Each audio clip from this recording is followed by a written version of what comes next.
Yo les gens, ce qu'on va voir maintenant va faire la différence entre une prépa réussie et une prépa où vous serez en galère. Pour réussir sa prépa, ça passe par le fait de réussir ses devoirs et d'avoir des notes correctes. Si vous vous plantez à vos DS, eh ben, la déprime elle va s'installer rapidement et ensuite vous allez vraiment galérer. Et donc il va falloir éviter de continuer à fonctionner en mode lycée avec vos mauvaises habitudes parce que au lycée on a des exigences très basses qui ne conviennent plus ensuite. Par exemple, les gens qui arrivent en prépa, en général, ils ont eu entre 15 et 20 de moyenne en maths au lycée, mais et avec des devoirs qu'ils arrivaient à terminer et des questions qui n'étaient pas trop dures. En prépa, les DS, ils sont hardcore, vraiment. Il y a entre 40 et 50 questions. C'est pas possible de les finir en 4 heures.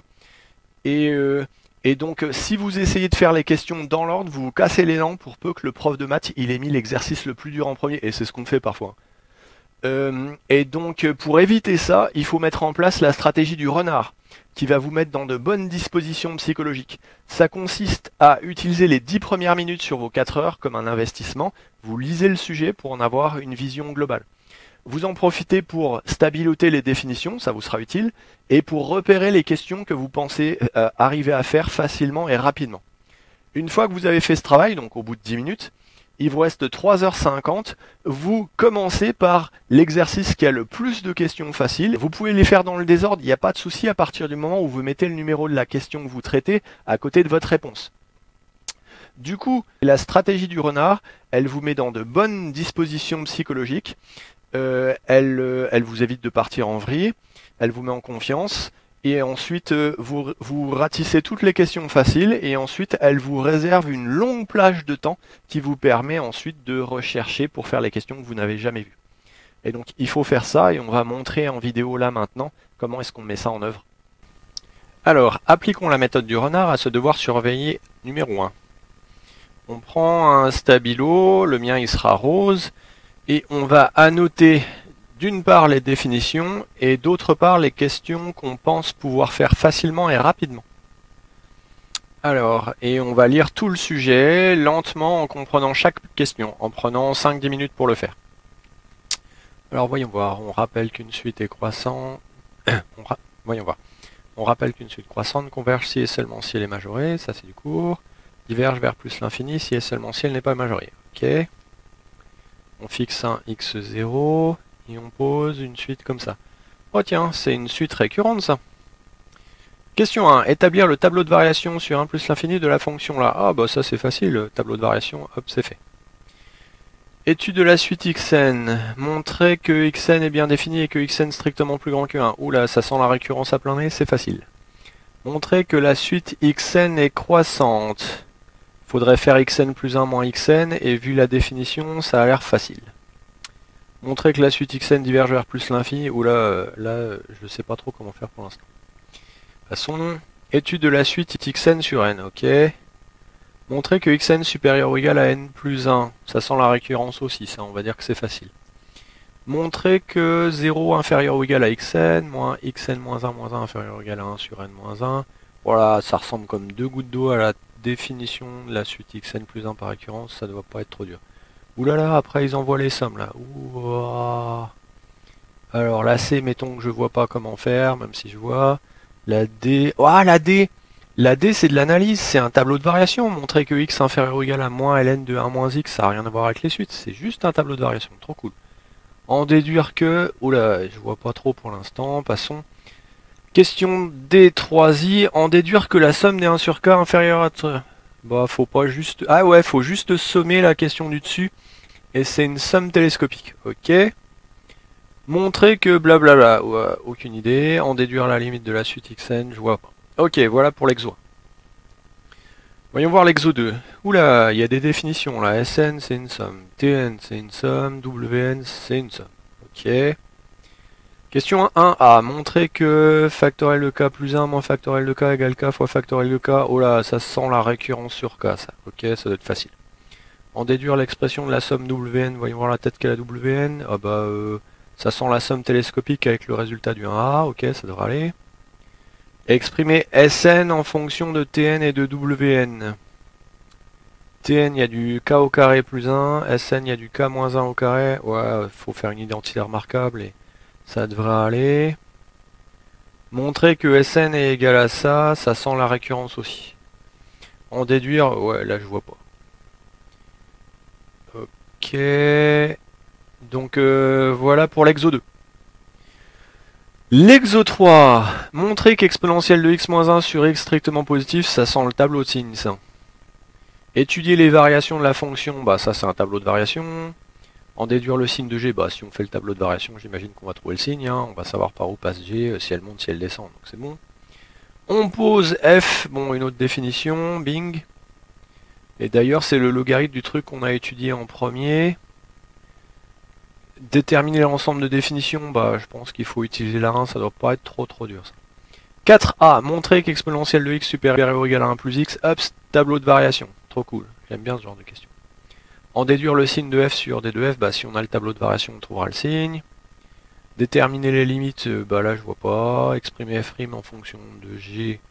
Bon, faut certainement dériver la formule, la f de x égale ln de machin chose, mais alors le rapport avec g, je le vois pas. Dresser le tableau de variation complet de f. Bah, j'imagine que si on a fait la dérivée à la question 6, les limites à la question 5, l'ensemble de définitions à la question 3, on doit pouvoir le faire. Voyons voir. Vérifier que f de x moins x égale f de moins x. Bah ça faut peut-être juste balancer dans la définition de la question 2b là. Hein. Ça devrait aller. On déduire le signe, je vois pas. L'équation, je vois pas pour l'instant. Représenter sur un graphique, aucune idée. On définit une suite par u0 strictement 0, plus grand que 0, et un plus 1 égale f de n. Oh là, suite récurrente, ok. Montrer que un est strictement positif, ça sent la récurrence. Montrer que la suite U converge, ouais, m'étonnerait pas qu'il faille faire de la monotonie là. On notait la limite. En raisonnant par l'absurde, montrer que L égale 0, je vois pas pour l'instant. Exo 4. On définit une suite par U0, U1 égale 1, U2 égale 2, ok. Oula, UN plus 3 égale 4 UN plus 2 moins 5 UN plus 1 plus 2 UN. Ça ressemble à une récurrence linéaire d'ordre 2, mais c'est d'ordre 3. Autrement dit, c'est pas dans le cours. Mais ça doit ressembler. Alors, qu'est-ce qu'ils nous font faire? On pose Vn égale Un plus 1 moins Un. Une définition. Montrer que Vn vérifie une récurrence linéaire d'ordre 2. Oh, surprise. Bon, bah, en gros, la seule chose qu'on peut utiliser, c'est la définition de Vn et la relation de Un plus 3. Donc, ça va pas être trop dur, ça. En déduire que Vn égale 2 puissance n moins 1, bah ouais, si c'est une récurrence linéaire, on sait trouver une formule, donc ça, on devrait y arriver. Il détermine l'expression de Un de deux façons différentes. Première méthode. A, il repose un an égale Un plus 1 moins 2 Un. Montrer que la suite an est récurrente linéaire d'ordre 2. Ah bah c'est la même que le 1a, trop cool. Si on arrive à faire le 1a, on arrive à faire le 2a aussi. En déduire l'expression de an, bah ouais, le 2b c'est comme le 1b. Ouah, il y a 16 points en jeu sur deux questions, trop cool. En utilisant les questions 2b et 3b, déterminer alors l'expression de un en fonction de n. Ouais, bah là, on verra quand on le fera. Seconde méthode. Ah, on doit vérifier que un est égal à ça. Alors, vu la gueule de Vn à la question 1, ça sent les sommes télescopiques. Donc ça doit pas être trop dur. Retrouver alors l'expression de n en fonction de n. Ouais, bah ça, on verra comment on fera. Ok, donc bah voilà, je viens de lire le sujet, et en lisant le sujet, on prend le temps de lire chaque question et de comprendre ce que ça raconte, et on regarde si on sait faire rapidement ou pas, si on a des idées. On ne note avec une petite croix que les questions qu'on sait faire rapidement et facilement, et pour lesquelles on a une bonne idée qui a des chances de marcher au départ. C'est pas la peine de mettre des croix partout si après vous n'arrivez pas à les faire, au contraire. Il ne faut mettre de croix que sur les questions sur lesquelles on les sent vraiment bien et on sait qu'on va aboutir. Maintenant qu'on a terminé notre lecture du sujet, ce qui m'a pris 7 minutes, mais un étudiant prendrait peut-être un petit peu plus de temps, peut-être 10 minutes, 11 minutes. Il n'aurait pas forcément trouvé autant de questions faciles que moi, mais c'est pas grave, le principal c'est qu'il ait trouvé des questions faciles.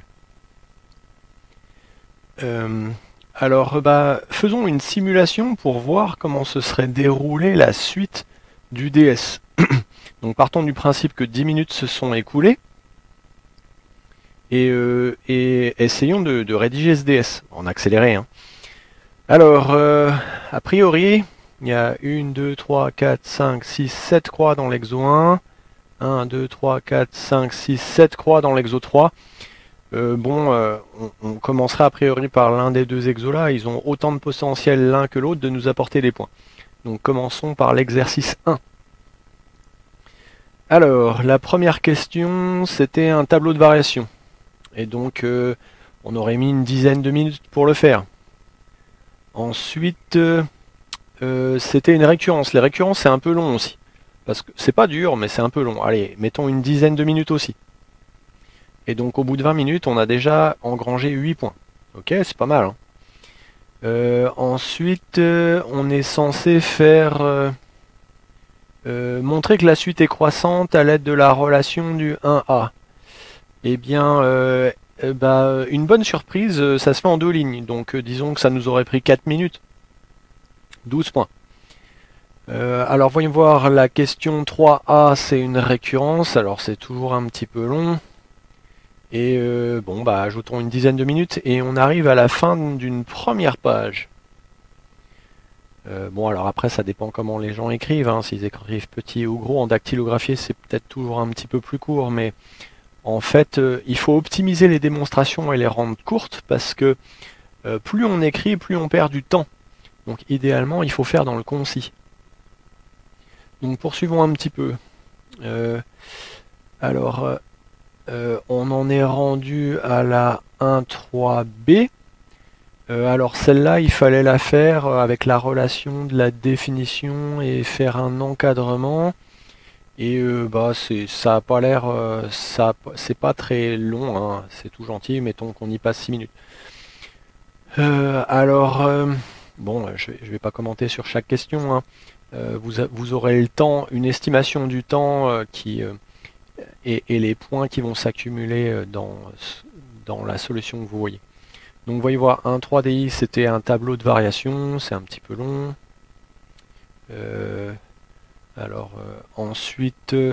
Ensuite là, un 3D 3I c'était une somme télescopique. Alors il fallait admettre le résultat de la question 1, 3, 2, 2I, on l'admet, pour pouvoir faire ensuite la question en déduire qui vient après. Et donc on a le droit de faire ça et ça vaut le coup. Alors comme la somme télescopique, il y a des choses à faire et que c'est un peu technique, allez, une quinzaine de minutes pour faire ça. Et on arrive à la fin de notre exo 1. Et donc à la fin de cet exo, en 48 minutes à peu près, on a attrapé 24 points, c'est pas trop mal. C'est plutôt pas mal. Alors du coup, passons à l'exercice 3. Alors l'exercice 3, la première relation, c'est un tableau de signes. Alors allez, ça se fait vite ça. Allez, 6 minutes. Ensuite, un autre tableau de variation. En fait, c'est toujours un petit peu long parce qu'il faut dire que la fonction est dérivable, il faut la dériver, il faut étudier le signe de la dérivée, il faut dessiner un tableau de variation. Bon, moi je dactylographie le sujet, ça m'amuse pas trop de dactylographier un tableau de variation, donc je le fais pas, je le décris seulement.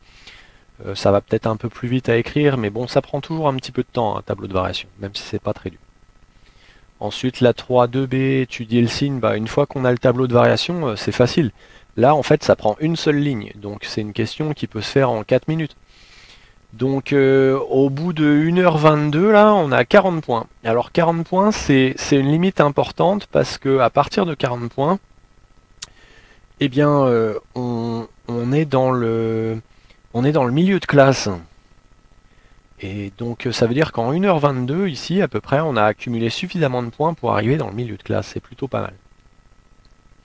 Alors l'exercice 3 se poursuit avec l'ensemble de définitions, mais ça, on peut le déduire du résultat de la question 1, vu qu'il faut juste que dans le logarithme ça soit strictement positif, ça a été fait à la question 1, donc ça se passe plutôt bien, ça va vite. La question 4A, encore un tableau de variation. Alors il y a beaucoup de tableaux de variation parce que c'est un premier DS de l'année. Et au début de l'année, en classe prépa, il n'y a quasiment rien qui a été fait dans le programme, à part peut-être les récurrences, les suites géométriques, arithmétiques et les sommes peut-être. Du coup, les profs de maths font leur sujet sur le programme de terminale, et donc ça veut dire beaucoup d'analyse de tableaux de variation, et puis ces quelques chapitres-là. Alors, du coup, ça explique l'abondance de tableaux de variation dans ce devoir. Alors ensuite, on saute un certain nombre de questions, et alors, en situation réelle, le fait d'avoir fait les questions 1, 2A, 2B, 3 et 4A peuvent débloquer. Et donc là, par exemple, j'avais pas indiqué que la 4B était une question facile, mais une fois qu'on a fait la 4A et qu'on a le tableau de variation, eh ben, on peut éventuellement faire la 4B. Donc je l'ai ajouté dans le corrigé pour,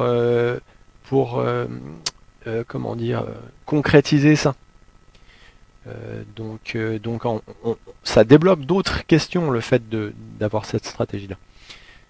Ok, alors ensuite on est passé à la 8.3.8a, donc c'est une relation à établir. Bon, bah c'est pas très long, hein, ça prend 4 lignes dans le corrigé. On avait dit que c'était un peu facile. Ensuite la 10a, c'est une récurrence. Bon, bah c'est facile, mais c'est toujours un petit peu long à écrire. Alors j'ai dû mettre 9 minutes pour le faire, allez. Et puis bah on arrive à la fin de l'exo 3, et donc si on a ratissé toutes ces questions-là, mine de rien, on a 56 points, et ça veut dire qu'on n'est pas loin du premier tiers de la classe.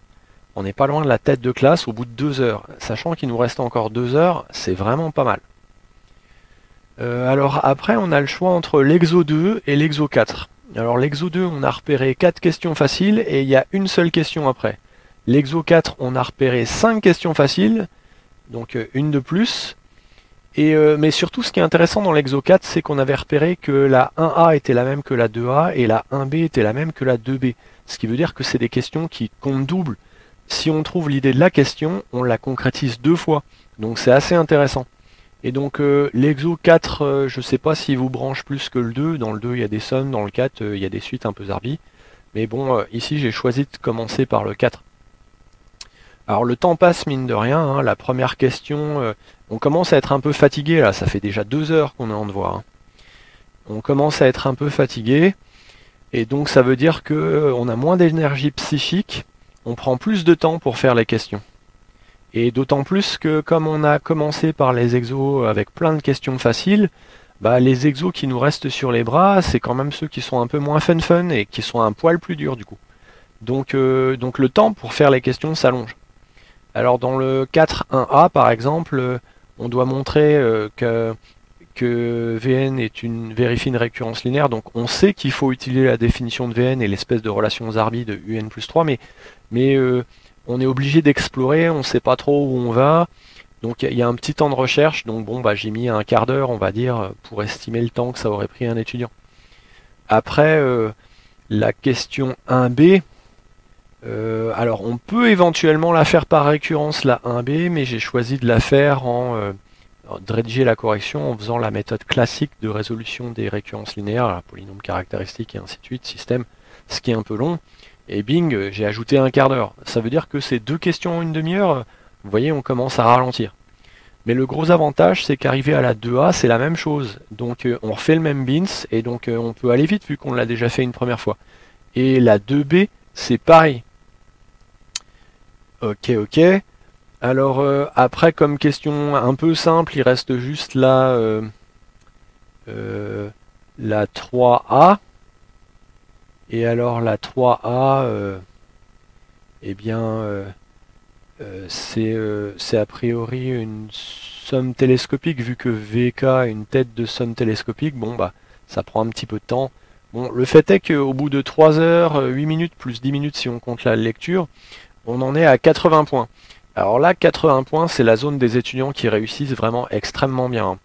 Donc c'est les étudiants à fort potentiel qui ont 80 points. Et il nous reste une quarantaine de minutes, et il nous reste encore 4 questions faciles à traiter. Donc bah on va continuer à faire nos questions faciles en se retournant peut-être maintenant vers l'exo 2. Alors l'exo 2, bah, chaque fois qu'on change d'exercice, on repart sur un exo, donc ça veut dire que, en général, les questions faciles, elles sont situées dans les débuts d'exo. Donc on quitte la fin d'un exo où les questions devenaient difficiles et longues, pour trouver un autre exo, le début d'un exo où les questions deviennent courtes et faciles. Donc c'est assez rafraîchissant, quoi. Et donc là, dans l'exo 2, hop, la première question, elle fait une ligne. Donc bah, bon, on peut la faire en 4 minutes, on va dire. Hein, le temps de l'écrire... Une ligne, 4 minutes, ça va. Hein.